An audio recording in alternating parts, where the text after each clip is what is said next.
Hey, what is up, guys? It is your boy, Kingdom Soldier, and I'm back again with another commentary. Want to talk about Guns of Boom Esports today. Kind of a sensitive subject, but I hope that you guys will just jump in the comments and state your opinion on the matter. And this may be something that you're not aware of if you're not in Discord, but maybe it'll be something that you will be made aware of today. So there was a tournament this past weekend. It was the fourth finals on Sunday. There was a tournament on Saturday, which is the weekly GO4 for $400, and then there was the $1,000 finals on Sunday. $1,000 for the EU, $1,000 for the NA. GG's to Black Bulls, formerly Yakuza EU, for winning the European side of the finals on Sunday, and GG's to Hyped Up for winning the finals of the NA. And so there were some issues that happened in the tournament this past weekend. If you chimed in at all or if you paid attention, the issues were dealing with spawns. And this is actually something that if you play Guns of Boom, you have seen this happen. And what this is when you spawn into a game and it's already in progress. And sometimes you'll tell yourself, well, it's just a late spawn in. But imagine that happening and you're in a competitive match. And I actually saw some footage of this where a player spawned in and there was only 4 minutes and 28 seconds left. So what I did is I took it upon myself to approach 4 players that played in the tournament this weekend. One of them is my buddy Gentrix that I always talk about on my channel, that plays for V, who placed second in the North American tournament. Another one is my buddy Format, that I watch on Twitch all the time, who played on the team Boomified in the North American event. I believe he went out in the semifinals. And another one is Divine King, from the winning team on the European side from Black Bulls, also who was on the winning team Yakuza in the EU Invitational a month ago. And then finally King Venom, Venom from Hyped Up, the winning team on the North American side. So I've got one of the players on the team that won in NA, one of the players on the team that won in EU, one of the players that placed second, and another player from one of the teams that is, I believe, placed fifth, or yeah, I believe they're fifth right now ranked in North America. Boomified is. So I asked them a series of questions. I just asked them 4 questions, and basically I want to share their answers with you guys and get your feedback and your thoughts, especially if you're a pro player and you're watching this video, or I don't really know what a pro player is in this game yet. We haven't really defined what that means, but if you're a competitive player in Guns of Boom, or an aspiring competitive player, or you're a competitive player of another esport, you can chime in on what you think and what could be done to make Guns of Boom a successful esport for the long haul. So the first question that I asked these guys was, what is the main issue with the late spawning problem? Like, what is the main issue with it? Why is it a challenge? Because it was happening all weekend long, and it was especially happening a lot on Sunday. And that's what Gentrix's basic response was, is that it gives an unfair advantage. And he said that Gentrix mentioned that on Saturday it was bad, but it was not as frequent. It was sporadic. But on Sunday, it was like every single match. And if you watch the broadcast, and I'm not flaming ESL or anybody, this is just an opportunity for all of us to learn how we can move forward as an esport. But if you watch the broadcast from this weekend on Sunday, the casters didn't start talking until 30, 40 seconds, almost a minute into some of the maps, because they didn't even, and what we kind of learned from the ESL side of things is the casters themselves didn't spawn in until 40 seconds into the game. So in their mind, they were aware of the late spawning issue, but by the time they spawned in, everybody was in the game. And so there were some moments that were a little cringeworthy on the stream, where the casters were clowning somebody, but not in a mean way. They were making, they were poking fun at someone about their aim assist or whatever. And in reality, the people were getting fried because they had just spawned in and were already spawn trapped. The way you start games in Guns of Boom, because it's a 5-minute game, first blood matters. Like, the way that breakout strategy matters so much in these 5-minute games. And so Venom, he mentioned that basically it's like, you were spawn trapped when you spawned in, and it happened to a lot of teams. and his team, and I'm going to mention this later in one of the other questions, but Venom's team, Hyped Up, actually only played TDM. They picked TDM. Those are the maps they picked. When they were able to pick the map, when they were the top seed, so that was probably map 1 and 3 or map 1, 3, 5 in the best of fives, they were able to pick those maps, and they always pick TDM, is what Venom mentioned. And then lastly, Divine King basically said the same thing. There was random 30 to 40 second spawn in. So I asked them the question, what do you think should be done?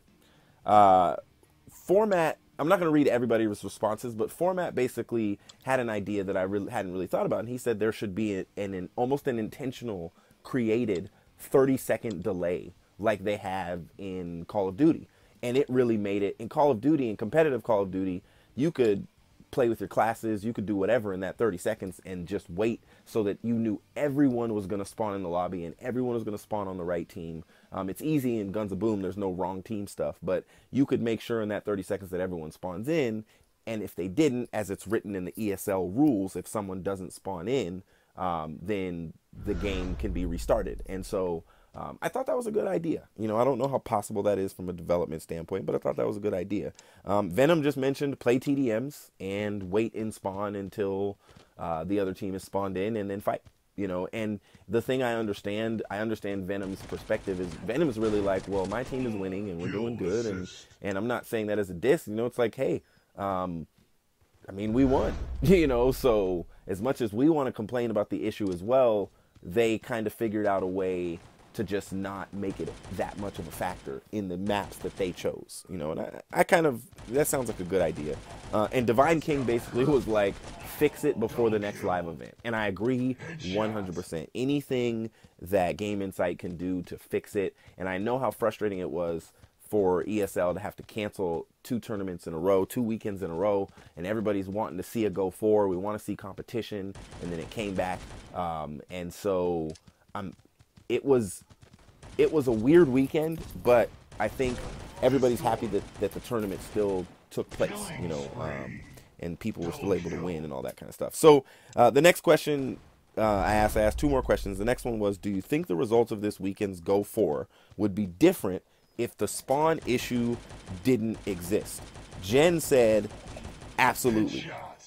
And he said because it impacted every single team, but it impacted some teams more than it impacted other teams. Format said, yes, some teams couldn't handle it. And I could, you know, as I thought about this, I was like, you know, it would be really frustrating and it would really hit my nerves if this happened game after game and I kept spawning in late and my team was already losing and we were down. I saw one game where the team was down 49-0, and it's like, you know, my team has already been, I've had 2 to 3 or 4 people killed already, and I'm just now spawning into the game. They've already captured the point, you know, like on Subway Station or something, and it's like, okay, now what am I supposed to do? So I completely understand that. And then Divine King said the same thing. Now, Venom said something different, and you kind of have to give a little bit of credence to his opinion. Venom said he doesn't really think it would be too different of results. Number 1, because it impacted every single team. And number 2, because the top teams landed where the top teams usually land. There were some differences and there were some outliers, and I'm sure some teams believed that they, you know, maybe back-to-back or jug or, you know, like believed that they should have done better in this tournament. Even Boomified, like Format was mentioning, that the issue was really bad. And but you had V, who's second place in North America, finished second. You had Hyped Up, who's number 1 in North America, finished first. With all the issues, the 2 teams that were at the top were at the top. Black Bulls, which is the number 1 team in the EU, they won the event. Back-to-back, I believe, finished 3rd or 4th. And I think you basically saw the top teams be the top teams through all of the adversity. And maybe that's the difference, is that the top teams can just handle that difficulty a little bit better than some of the newer teams. I don't know. I really want to know your guys' opinion on that. And then the last question that I asked them was, in your opinion, what is the number 1 thing that Guns of Boom needs to do to make this a successful esport? Like, for long term, what is the number 1 thing Guns of Boom needs to do? And Gentrick said, fix the visual and the gameplay issues that have existed forever. I guess there are issues, and I wouldn't know because I've only been playing this game since like February, so for about 5-6 months. There are issues that have existed since the games existed, and they're visual. Now, I see them all the time.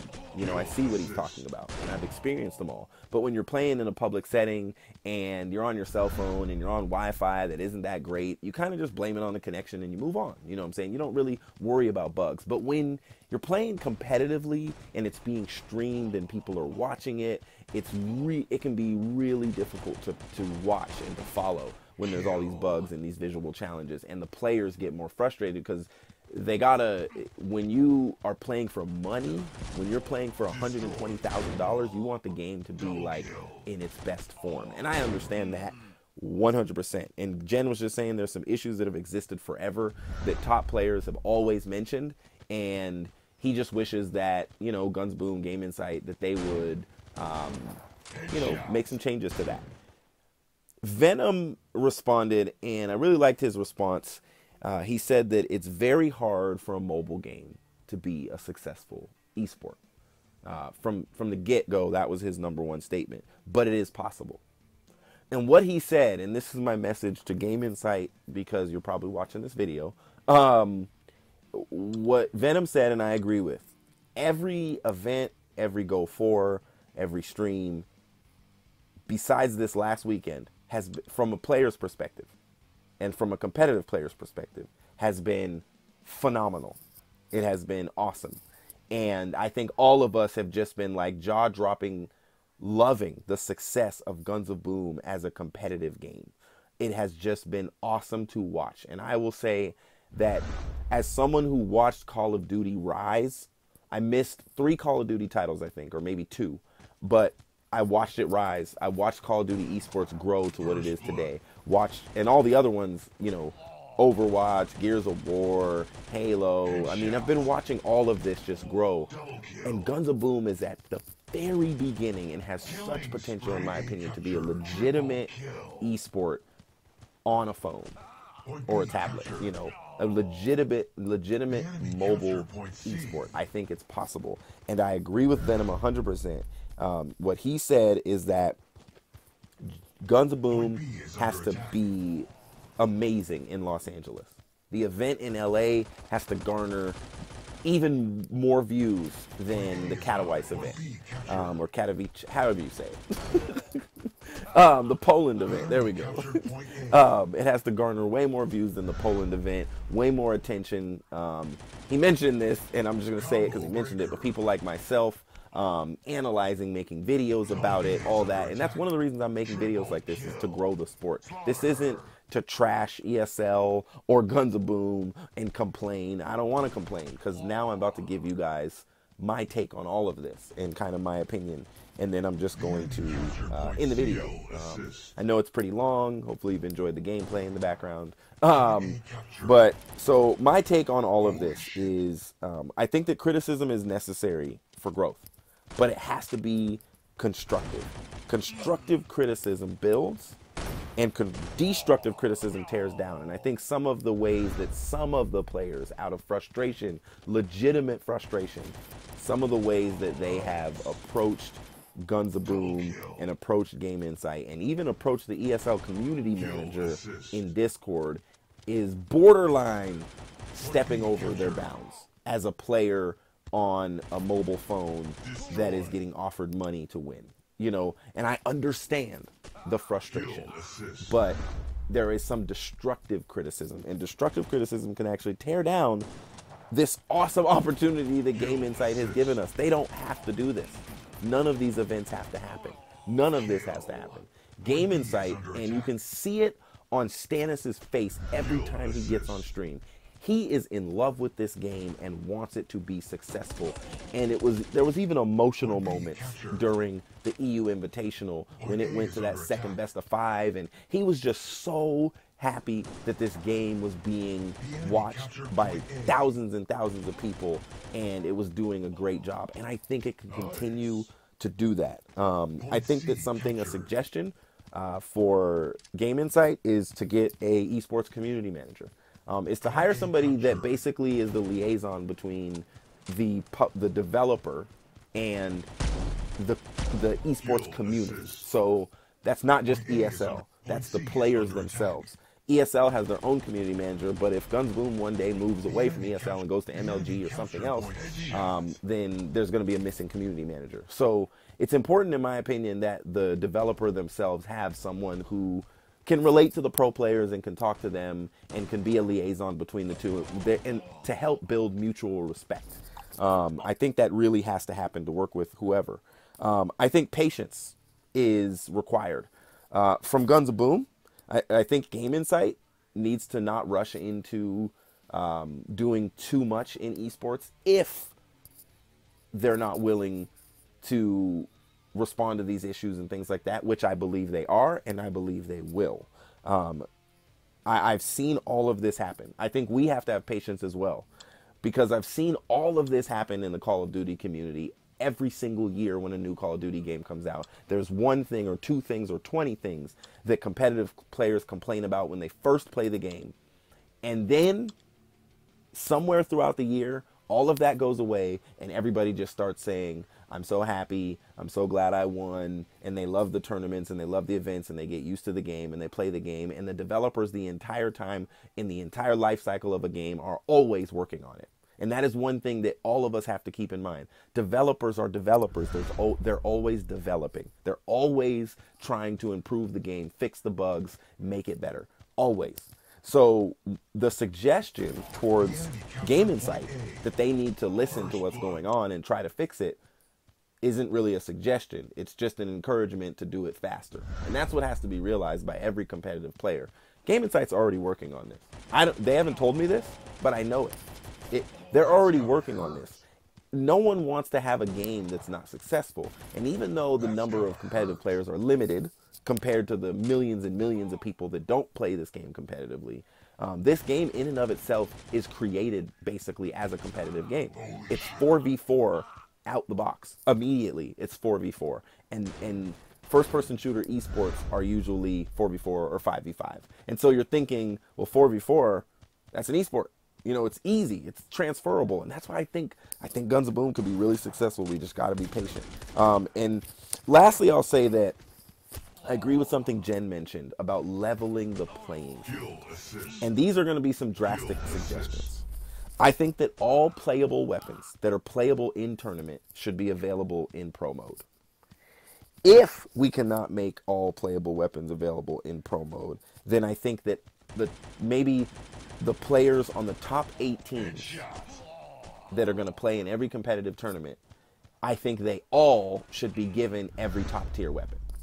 And that, I know that is a bold suggestion, but I just believe that that should be considered, because how great would it be if the Firefly was playable in Los Angeles, and the gun that Guns Boom is trying to promote, now they're probably not going to be promoting it anymore at that time, but the gun that Guns Boom wants to promote is on full display at an esports event. They could intentionally create a new gun and release it maybe, let's say, 2 weeks to 3 weeks before the event, and make it playable at the event and give it to all the players on the top 8 teams that they know are going to be at the event or have an opportunity to get there, and let them shine with the weapon. Let them stream with it. Let them put it in their YouTube videos. I don't know if you guys have noticed, but Divine King and Killing Machine and all these guys have started to reinvigorate their YouTube channels and put up YouTube content. If you guys don't follow me on Twitter at Kingdom_Soldier, I tweeted all of these guys all the time that I follow. And I've been trying to find as many Guns Boom esports organizations and players. If you're on Twitter and you're a pro or you're a player at all, hit me up, because I'm trying to, keep aware of the scene and what's going on all these teams. So I think also, and this was another suggestion by Jen, I believe, I think it was him that said it. He talked about making consumables, consumables like health kits and grenades. Right now they deplete in pro play, and what that means is that players that are playing pro play all the time to get ready for tournaments and to scrim are using things that they have to earn in public matches. Now here's the challenge I understand from Game Insight. If they said, okay, we're going to unlock every weapon in pro mode, and we're also going to give unlimited consumables just like there are in brawls. If they did that, it wouldn't be fair. Would it be fair? How about we say it that way? You guys answer. If you're still here in the video, it's 22 minutes in or something like that. And I don't even know how far we are. But it's like, would it be fair if Game Insight or if you got rewarded in pro play even though you were given all these weapons and all these health kits and all these grenades? Would it be fair if you still got rewarded with trophies and gun bucks and things like that? So I get the challenge, because technically, like on Call of Duty, if you want to scrim, you go into a private match. The difference is pro play in Guns of Boom, even though it's private, it's still kind of public. It's weird. So you use your public. It's when you go into the private match in Call of Duty, you have everything unlocked. You can pick everything. I think the only thing you don't have fully unlocked is camos or something like that. And maybe pro play should work that way. I don't know what you guys think. I realize the Game Insight's position, and I realize where they're at, and I realize where the pro players are at. And I just think the cool thing is that this is the beginning of a new esport with real potential. And I promise you guys, we will get so much farther working together than we will working apart. And that's my hope, is that I can help this esport stick it out, understand each other, hear each other's opinions. I've seen this happen so often. I've watched it. I've been behind the scenes on it. I've given people advice. I've tried to help. And I really think Guns of Boom has a chance, and it has an opportunity to be successful as an esport. Nevertheless, this is your boy, Kingdom Soldier. Thank you, Format, Divine King, Gentrix, and King Venom, for your guys' input. Good luck in future tournaments. I'll see you guys in the next video. Peace.